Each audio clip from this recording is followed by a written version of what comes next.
Welcome back to the Reflection Show. My name is Ramsey Rizard. You never go to the mirror scripted. You always go unscripted. And today I have a very profound story of a young, and I say young because he carries himself with so much energy, passion, but filled with purpose. We have, who's running for the Orange County Sheriff 2020, Joe Lopez! Joe, how you doing, man? Good. I'm glad to be here, Rams. Thank you for having me. Bonsoir. ¿Cómo es? Muy bien. ¿Cómo ça va? Muy bien. ¿Cómo estás? Muy bien. ¿Y Muy usted? bien. Todo bien. If you guys don't know, Joe is Cuban, and he has been doing his campaign since 2018, and he's connected with the Haitian community and been learning a lot of Creole Oui. and adding some flavor to who you are, right? Oui. Mm-hmm. So Joe, tell me a little bit about, who you are, where you're from, because a lot of people don't know how you transition in life, coming from the Bronx all the way to Miami, working in Liberty City, one of the most high crime areas, and now finding yourself running for sheriff here in Orange County for 2020. Give everybody a little bit of your story. Well, as you mentioned, I'm Cuban. I am the son of two Cuban immigrants. Yes. I was made in Cuba. Not made in China, made in Cuba. I like that one. Yeah. That's right. Made in Cuba and assembled in the United States. Yes. So exactly, I was born and raised in the Bronx. Okay. My mom came 7 months pregnant in 1961. Wow. Yeah, took the last plane. She took the last plane, last seat out of Cuba. My father was already here because he had studied here in the United States, actually in New York. So we moved to New York. I was there already, born and raised there. From there, had a little short stint in Long Island. Yeah. I'm sorry. Yeah, Long Island, Long Beach, New York, into Las Vegas. My parents were separated they're not married, so they were separated at the age of 7. So that had to be a devastating moment for you as a young child, growing up in a single family home at that moment and trying to find, love, affirmation, strength, and all that stuff. Yeah, I remember, as a matter of fact, right now, as I'm thinking about it, I'm sitting on the couch, and my mom giving me a hot chocolate milk to relax me because I was depressed. You sure it wasn't cold in New York? No, actually, it was in the summer when we moved to. It happened in the summer. I remember. Wow. Yeah. That's 50-something years ago, 51 years ago, and I remember that. There's some things you just don't forget. Yeah. So I remember because my mom had to work 3 jobs to keep me and my sister, fed, and we were, basically almost raised in the streets, living in the streets. I wasn't homeless, but I lived in a house with my cousins and my aunt. So there was 5 women living in a house and just one boy, just me. So. And that's interesting because you're married. Yes. And you've been married for a long time. 30 years. Actually, August 18th is a very special day. What makes it? Oh, don't tell me that's how you found your wife. That date. No, but first of all, because that's the day of victory. Yes. That's the day we're going to win the election. Come on now. Yeah. And that is also the same day that my wife and I celebrate our 30th anniversary. Wow.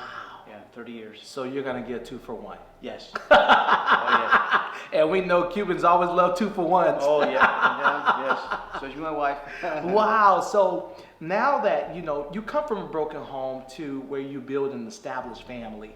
You love your son and you love your daughter and you love your wife.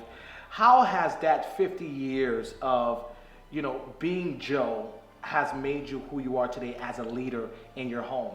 Well, I come from humble beginnings. I never forgot where I came from.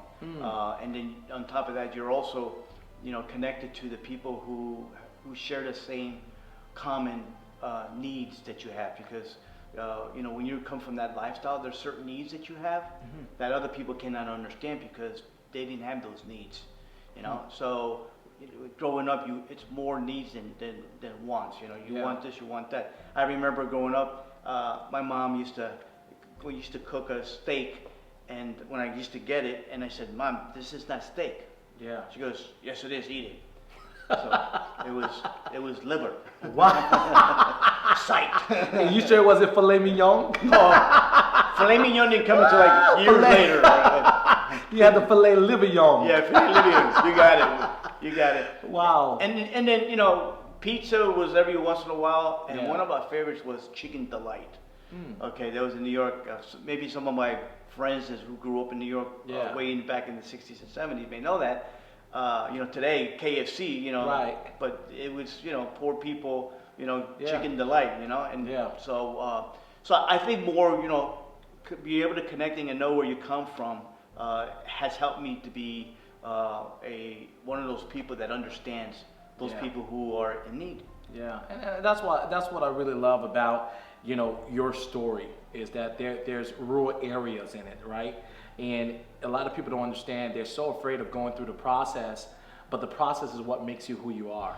It teaches you your strength and your weakness. And in order to be a great leader, you must learn how to serve or be served in those times, because it teaches you, like you said earlier, humility. Yeah. And that's a big thing when it comes to leadership. So the question everyone wants to know, even myself on the Reflection Show, why is it now that you decide to run for sheriff? Well, 45 plus years I've been serving my community. As a retired state trooper, after 32 years, retired as a chief, and I was a United States Marine. Prior to that, I was a Boy Scout, Cub Scout, Junior Naval Cadet. I was an altar boy. So all I know how to do is to serve. So to me, it's a calling, it's a sense of duty. Even though that I have retired, I'm working now. Yeah. I have a very good job. Yeah. I don't need a job, but I don't think my purpose has been served yet. And through my whole life, we travel a journey in our life, and people wondering what their purpose is. Well, I know what my purpose was. Yeah. Still is that God put me here for a reason, Yeah. and it was to continue to serve the community. I've felt the empathy that's needed. This community needs somebody with a high level of integrity, because we know what's going on here in this county, and you have a lot of corruption going on, a lot of the establishment, the power players, and the people, the common person like you and I, and some of those who are not just as privileged are forgotten. Yeah, one thing you said, Key, before, that you and I had a conversation behind the scene. You said, I am not a politician, I am the people's. Because of what you believe and how you believe, it limits you from doing the best for the people, because you have a different agenda, But for you, I've realized through our conversation that you are really thriving to connect the community with not only law enforcement, but with every agenda to bring change to Orange County. Why is that so dear to your heart? Because a politician, when I say I'm not a politician, I'm not going to tell you what you want to hear. I'm going to tell you what you need to hear. Sometimes it's not popular, it is what it is. Right. But I'm willing to work with people who are different from me, willing to bring people together.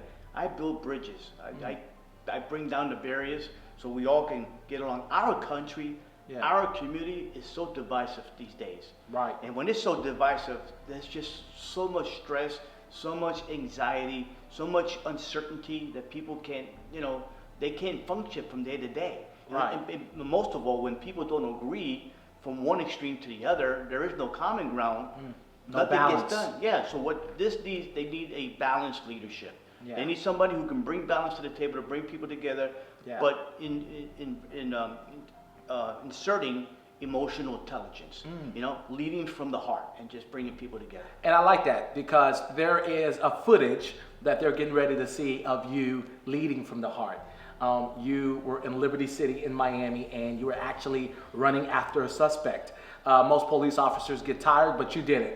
You were persistent. You pursued the suspect at the time, but you also treated them like a victim. And I think people need to see your heart as far as where you were and why you served the way you do. So let's take a look at this video real quick. We got a high drug activity area, and there's a subject there that we've targeted, has been witnessed numerous times. He's running south, running back towards front. He's going back north, guys, going back north. The place he came from. I got him, guys. He's going north to the backyards. We're going behind the house.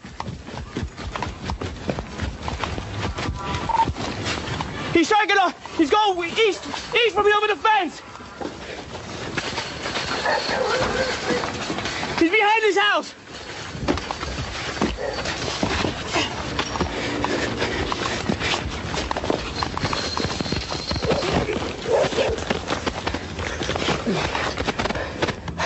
I got him.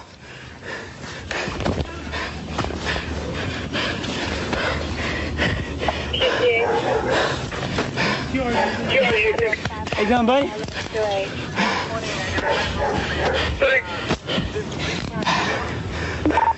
I'm behind a red white house, about 1 block north of you guys, half a block east of 112. Right? So what happened there? Good flip, bud. Problem with fences on. Got a subject running from selling some drugs. Hell of a foot chase. Yeah, I said, you ain't get away from me. I got stuck on one of About those 6'6", 6'7". You'll see my patrol car in front of a red and white building.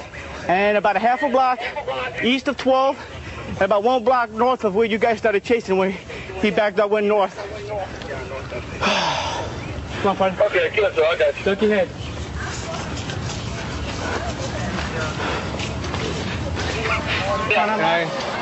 Okay, thank you. Little local drug dealer. He's just running from the police. Okay. Thank you, sir, for your.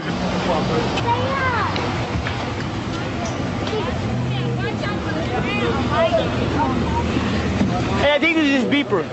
Hey, this is your beeper, right? Yeah. Good.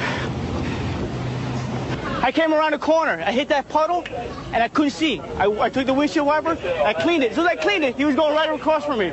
There's my car right there, and he went between that house over there. Did we search him? You had anything on him? No, yeah, he had money. He had a beeper on him. But we got him. He went fence over fence over fence. The subject we got here is a known drug pusher, selling drugs in a high crime area, and he's been ID'd numerous times by the local police department, City Miami Police Department. And at the time we approached this individual, he fled on foot and gave a good foot chase through some houses and everything, and we finally caught up with him. A search of the area revealed no drugs, but a handgun was found. The suspect was charged with carrying a concealed firearm, resisting arrest, and probation violation. If convicted, he faces up to 12 years in prison with fines of up to $12,000. The man, who is a known felon, was under surveillance at the time of his arrest. Joe, I mean, just look at it. I mean, you were out of breath. Yeah. The camera guy was following. I know. Of course, you're not the TV show type of person. You are for the people. But this shows, like, this is how people. Yes, they are in pursuit of the suspect. Yes, they've just done something bad. But you still treated this person like a human being. You know, you still had that smile, like it was Dunkin' Donuts lights turning on. Was it? I mean, Krispy Kreme. I said Dunkin' Donuts. Krispy Kreme lights coming on. But you showed compassion in the midst of a situation. How were you able to balance that? Well, you know, that's my message. When I tell people that we need to be strong on crime, okay? Public safety is my motto. But at the same time, we can show compassion. And that was a prime example. Now, I got to be honest with you. Yes, I was tired. And when he jumped over that last fence, I said, "Oh, he's gone," because I knew it. I mean, I think he hurdled it. Okay. Yeah. So I saw that last opportunity, Yeah. and when he hurdled it, I dove with him. Wow. And I said, if I don't get him now, he's gone. Okay. And I couldn't let everybody down because they all been chasing him, and I was the closest person to him. But yeah, and you know what? You know, you notice he didn't resist. The only resistance that he ran. Okay, but he didn't show any physical resistance. And I wanted to make sure he was okay because when I tackled him, you know, I pat him on the side and I said, "You okay, buddy?" You know, and you could tell he was okay. He was breathing, and I got him off his stomach right away because I didn't want him to inhibit his breathing. And he left his beeper. We got his beeper back, and you saw how he was. He was very cooperative, and that's what we need. We need to treat. He's an individual. He's a human being. There was no need for anything else. So we did the job. The goal of the job was to catch him. Do you believe, because you grew up in a rural area, because you grew up with challenging situations in your life, do you believe you had a relationship of who this suspect was? So you knew that, okay, he probably came from a broken home like me, right? He probably didn't have a mentor. He probably haven't been guided or doesn't have a father in the home. Do you believe because you grew up that way, you had a relationship to take care of that suspect like that? Yeah, I always felt, I mean, growing up in the Bronx, you know, being an older boy, the Boy Scout, the Cub Scout, they've always taught us, you know, the honor and an oath to treat with everybody with respect. So that was instilled in me. You know, in the Marine Corps, the world's best fighting force, okay? Yeah. A branch of the military that people say, oh, you don't want to go up against the Marines. And they teach us how to win battles at all costs. Yeah. But the one thing that they teach us that's instilled in us, okay, forever, is that once somebody surrenders, once somebody gives up, that's it, it's over. Okay? Even if you're in motion, you know, it's over. That's what makes us great. That's what makes our military great and this country great, because we respect that. Until then, you know, our job is to get the mission done, and that's what I was focused on. Yeah. Of course, you know, I mean, I've had some run-ins with some really rough people. They didn't care, you know, by just being in the same room. I'm talking about people who are career criminals, okay? People who have done some hard time, you know, and just hate the world and I've been there. And there's nothing you can say to them to change any of that. You know, I try, you know, and so then my goal from life was to get them to calm down, because I was in the jail. I had arrested somebody for DUI, and another trooper brought in this other guy, and he also arrested him for DUI and some other things. And he was talking to the whole time. He's saying, he goes, I would have killed you, I would have sliced you, whatever, and stuff like that, because the trooper was overweight. And he goes, but until another trooper showed up, he backed off. And then he says, now if this guy showed up, pointing to me, he goes, I wouldn't mess with that guy. I said, yeah, I wouldn't mess with you either. But that showed a relationship moment, right? Because the key thing to calming down someone is conversation.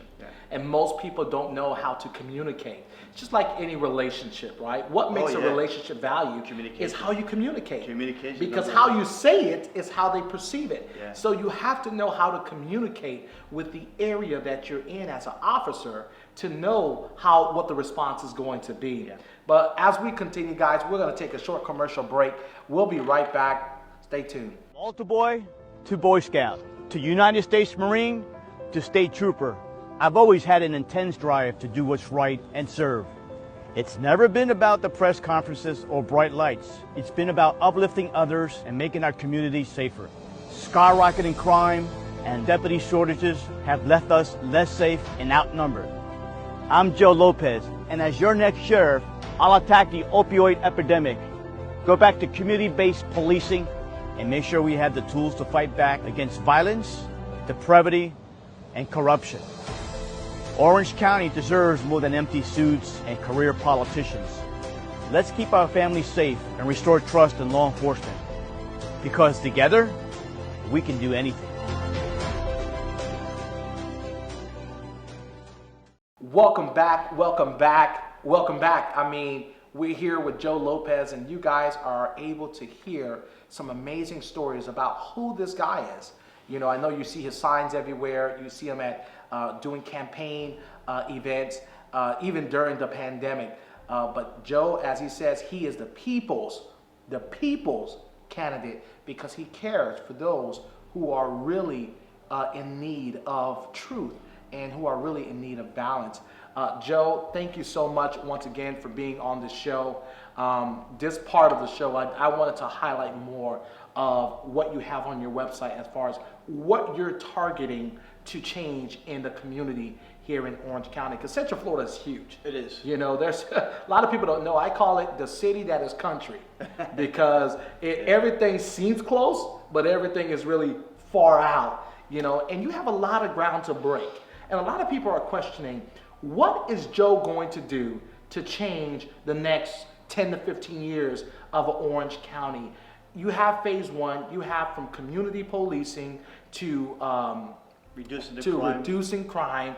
When you thought of these vision, or when you were with your team and put these things together, what led you to these phases of what you want to do and bring change? So I've been walking the community for the last 2.5 years, Yeah. knocking on doors from Pine Hills to Lake Nona to Metro West to Carver Shores. Yeah. And everybody that I talk to, they all have the same thing, Yeah. concerns they have in the community. And the two things, the biggest thing is, now, I had my platform, I had my message, I knew what I wanted to do. I had my strategic plan, but I wanted to make sure that it resonated and it connected to what the community wants. Because often the community says they're being pushed these programs, Right. and they have concerns, and they think that some of the programs that they want to do will probably be more benefit the community. So the two things that I hear is that the violent crime is out of control, the homicides. The homicides are already up this year alone in 2020. We're at 51 homicides, as compared to the same time last year, there were 34 homicides. So that's about a 50% increase in homicides. They can't allow their family to go out and play. They want their kids, the community. It doesn't matter where you're brown, black, Asian, they all want the same thing. The kids to go to the parks, to play out in front, but they can't play out front because why? Because there's a drug dealer. Down the corner. You saw the real stories of the Highway Patrol. Yeah. That's an example. That stems from, that whole operation stems from because the community was outraged. They were tired. What really happened, it was a 12-year-old girl was killed in her home by a drive-by shooting. They weren't intended targets, and it was an AK-47 round that went through the window, and they were in the kitchen eating with her grandmother. So the community was outraged. They can't even go outside. So we had to go in, and it took a long time, to clean up the neighborhood. So it's the same thing. They want their kids here to go out and play in front of the house and be safe. The other thing that I'm hearing is that there is a disconnect between law enforcement and the community. Now, we know that there's been a lot of improprieties going on with some police officers. There are 700,000 police officers nationwide. A small percentage of them, very small percentage, have done some stupid things that tarnishes all our badges, regardless the shape of our badge, regardless the color of our uniform. But what we have to do here, even though the Orange County Sheriff's Office, them in itself, has not really contributed to that, but guess what? It's our job to clean that up too. We have to work harder to make sure that we can gain trust for them. So it's going to take somebody who brings diversity, coming from Miami, coming from New York, now in Orlando. What do we have now? A very diverse community. So it's going to take somebody who understands that to bring people together. It's time that we do that. So we're going to have to do a grassroots effort. And I've been doing it for 2.5 years. I've already been in the community, walking with the community, stopping the violence that's going on in Pine Hills. I do it every year, been doing it for the last 3 years. So that's the community again, getting together. And hopefully that I'm a piece of that, because I can bring more awareness to that, and that people can understand who I am. I have no badge, no gun. I'm walking with the people. I am establishing a relationship with them. They're talking to me. I'm talking to mothers. Mothers who have lost their children in homicides that have gone unsolved. What do you feel like is going to be the most difficult thing to tackle when you do become sheriff for Orange County? Well, like everything else, there's been a culture there for the last several years that, you had a sheriff there for 2 years and another one there for 10 years. So you're always going to have that, because even when I was a sergeant, I came into a unit as a sergeant. I took over a K-9 unit, a contraband interdiction unit. That sergeant that was there for 14 years. Wow. So they knew no other supervisor for 14 years. Besides that. Exactly. So I knew coming right in. What I had advantage to me is I knew them all, and I was senior to them, but I was a sergeant, but I knew that I had to get their buy-in. I knew that I had to do what I had to build relationships through emotional intelligence. Okay? Because I just couldn't come in there and say, hey, I'm the sergeant, you do what I do. It doesn't work that way. Okay? You want to get people to do things willingly. So, so I got to be able to show the deputies that I support them. At the same time, a balanced leadership, I need to bring the community together. So that's going to be the biggest challenge. Because what's happened is, everything that you see is going on, we've been set back 25 years in community relations. Okay? A whole generation, set back. Everything that we build, and let's face it, we know there's some bad departments out there that's not held officers accountable, because we saw what happened in Minneapolis with this officer out there who was involved in the George Floyd case, and they didn't hold him accountable because he had 18 complaints against him. Right. So now that department, so they felt that they got to disband the whole department and start from scratch. Accountability is huge. It is huge, Yes. and it takes a strong leader, an effective, strong leader to be able to hold people accountable. But before you can hold anybody accountable, you got to do what? You got to hold yourself accountable. And that's where I come in with my integrity. You got to look at yourself first. Yep. And that's anything in life, you know. We talked about it before, you know, as far as, you know, not every officer is bad. You know, it's just like going to a party where you just have that one bad uncle, you know, that just comes and tears up the party. Like every year, you're like, no, don't invite him, but he's still family. But the reality is, it's just like police officers. You know, you have good ones, you got bad ones. The reality is, you got to take them out. You know, you got to sit down and figure out, you know, what do we have that's here that's good? And we need to reshape, reconfigure, and restore their passion and their purpose for why they sign up to be, you know, in this position. So I have been talking to a lot of deputies, you know, for the last 2.5 years, and I listen to their concerns, and you know what I do? They want to do good, okay? They want to interact with the community, you know? They want to do that, but they're not given a vehicle, okay? A method on how to do that, or an opportunity. There needs to be a plan. Exactly. Wow. And there is no plan. There is no plan. But like you said, it all starts with you. Starts and because they see you serve, guess what their heart desire is going to be? To serve. When a child is born into this world, it doesn't know how to love. Who teaches it how to love? You do. The parents. The parents. So when we teach people you know, we tell people, you got to respect, you have to lead respect. Right. You have to lead integrity. Integrity is not bought overnight. It's not bought in 1 week. Okay, it's not earned in 2 months. Yeah. Integrity is earned through our lifetime. What have you done? What defines you to tell people that you have integrity? Yeah. You know, we're defined of our accomplishments, our achievements. Not what we say what we're going to do, but what we have done. So my whole life has been based on that. I didn't know that. Yeah. That's why I say God put me here for a reason. I didn't know that I was on a path of building my integrity when I was a young altar boy in the Bronx, going to Catholic school, when I had to deal with racism, when they wrote on my desk, big wooden desk, spick and span, when they opened up my book, my notebook, that I had empty pages, and they wrote in there every page to ruin my notebook, spick and span. I didn't know God, I didn't retaliate, but somebody was looking after me and says, to stay on track. Being an altar boy, going to church just almost every day because of the services. You know, when I realized that is when I really became a trooper. And when then somebody said to me and asked, as a leader, you always ask for feedback. You have to never ask for feedback if you don't want to know the truth, and the truth hurts. But that's what I really like. I love the fact that, you know, you're speaking on integrity, and that's what you believe, and that's what you stand on. As we end the show, Joe, there is somebody out there still waiting to hear why they should vote for you. Look in that mirror and tell them why they should vote for you. If you want somebody to come in here and change, somebody to lead change, and if you're tired of the old system, of the establishment and the corruption that's going on here, it's time to bring somebody who knows how to bring people together and to hold people accountable. Joe Lopez for Orange County Sheriff, please vote on August 18, 2020. If you don't vote, don't complain. If you don't vote, don't complain. You hear Joe's story right here on The Reflection Show. If you need all the information, you'll find it at the bottom of the screen, how you can get in touch with Joe, how you can get involved with his campaign. If there's ever a point in life that you feel like someone's story can help change the narrative to what we need in the future, take a look at Joe's life. Take a look at what he said.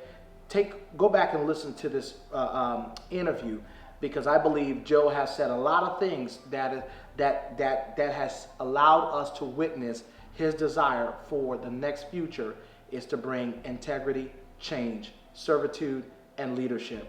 This is Ramsey Rizard on The Reflection Show. And remember, your experience matters. Thank you for watching.